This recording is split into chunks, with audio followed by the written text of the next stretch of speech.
Here is your choice.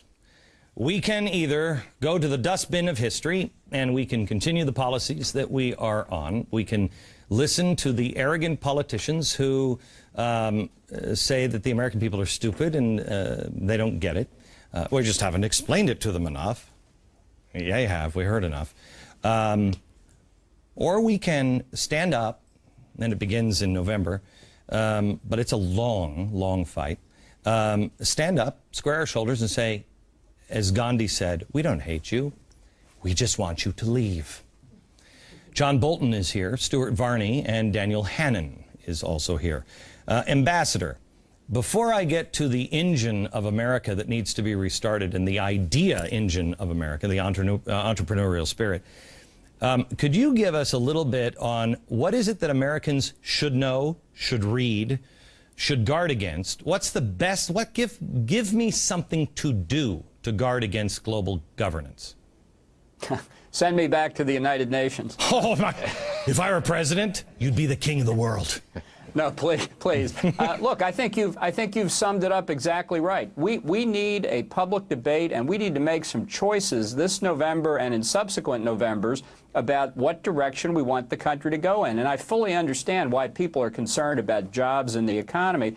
But our president is pursuing a much broader, much more dangerous agenda, and we need to get that out, because I think if Americans really focused on it, they would reject it overwhelmingly, and that is the first and most critical step. But I'm such a naive. I really believed that when I could produce the evidence, which I have on this program, in their own words, not my words, their words, that other people in the media would be honest, and boy, was that stupid. Maybe I'm the stupid one in America that John Kerry and the elites keep talking about. Where do you find the information, John? The average person, what do they do? What if they want to understand? And I mean, really, I mean, people are reading The Road to Serfdom, the old one, not the new one, the old one. 70,000 copies were sold after appearing on this program. It sells 7,000 a year. So is there a book, is there anything that can help people understand what they're up against? I think there's a lot of information out there, and I think one thing the Tea Party movement has done since it came from the people themselves is that it's gotten a lot of people doing exactly that kind of research. I think it's clear that this is the most amazing grassroots movement we've seen in the United States in a long time. Some of the work that you have done to get people to go back, read the Constitution, read the founding documents, focus on what the framers meant. It's having an enormous impact. It's not going to happen in one election, but I think these changes underway are going to be the salvation of the country. Okay. Ambassador, I know we have to cut you loose. You have an appointment, so I thank you very much for being with us. Let me go to our British friends. You're both believers in the power of America, right? Yes. Daniel, I know you've written a new book, The New Road to Serfdom, a letter of warning to America, which is basically common sense, really, a new common sense. Mm-hmm. Which was, of course, written by another Brit. Not so much. He regretted that whole being born in Great Britain thing. Anyway,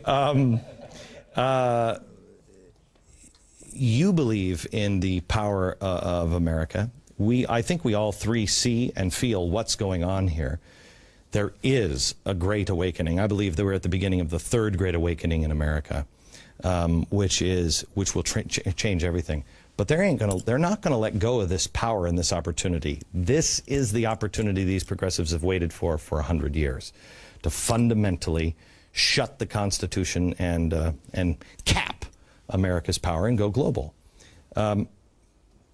What needs to happen? Because you're concerned about one of the things I'm concerned is that we are really going towards inflation.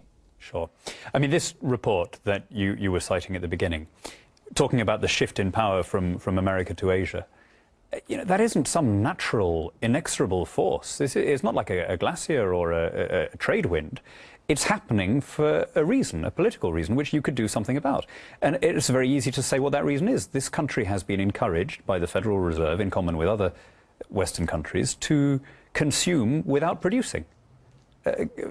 Fed policy has been based on the idea that consumption is what drives growth. But actually consumption, of course, is a consequence of growth. You start consuming when there is more that you've produced.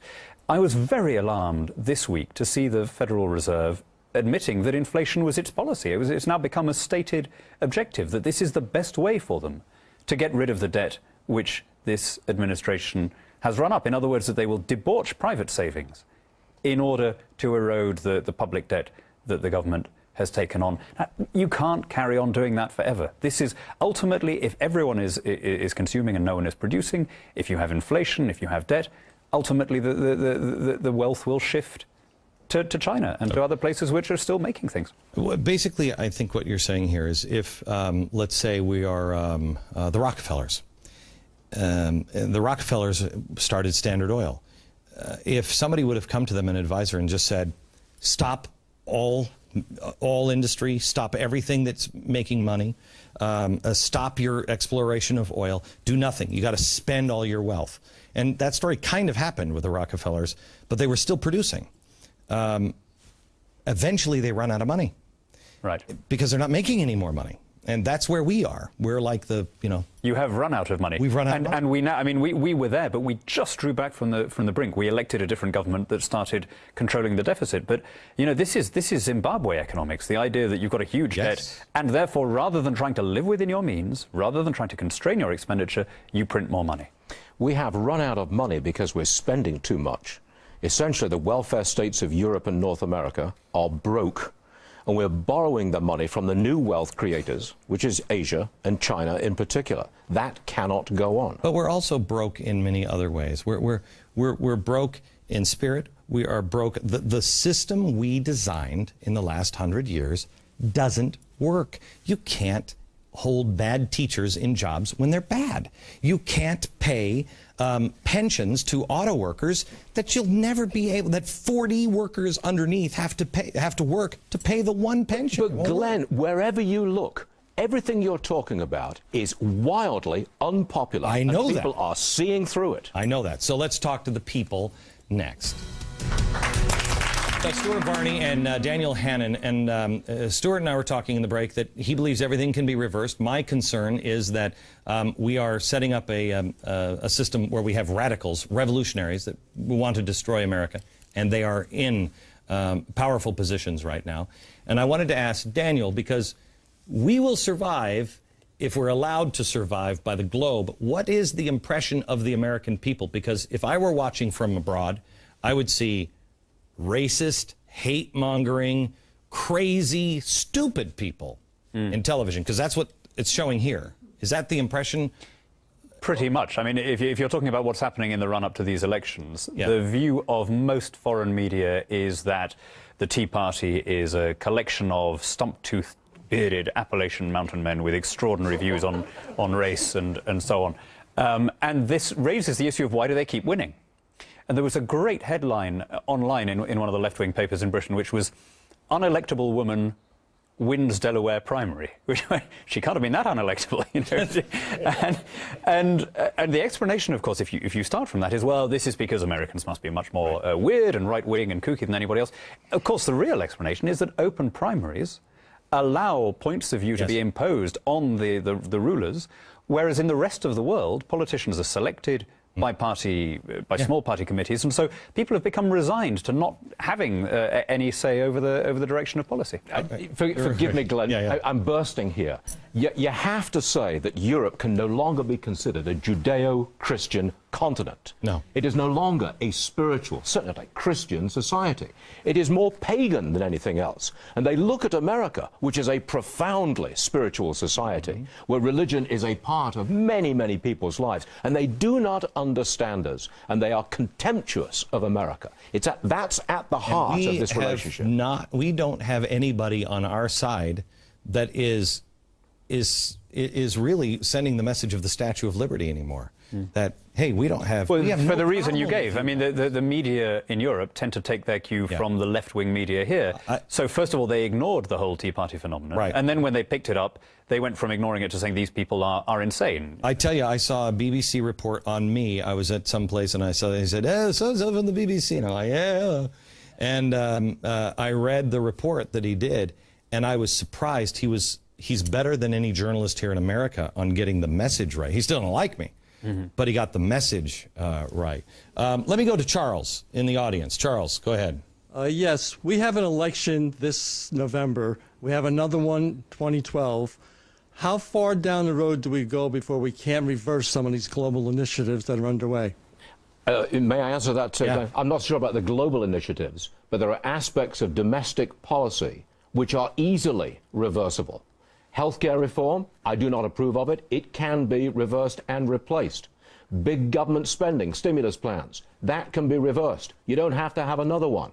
All kinds of economic policy initiatives of the last 18 months, bailouts, nationalization of various industries, they can be reversed and no new plans put in place. Read about Woodrow Wilson and Calvin Coolidge. Woodrow Wilson, we are repeating it all. And he went out, he didn't have the UN, he was trying for the League of Nations, and we didn't have personal debt, and we also didn't have, we had industry on our side, and Europe owed us a lot of money. But Calvin Coolidge came in, slashed it in half, cut the taxes in half, and we got the roaring 20s. So don't ever count us out until you count to 10. I got to go to Don here in a second. We'll be right back.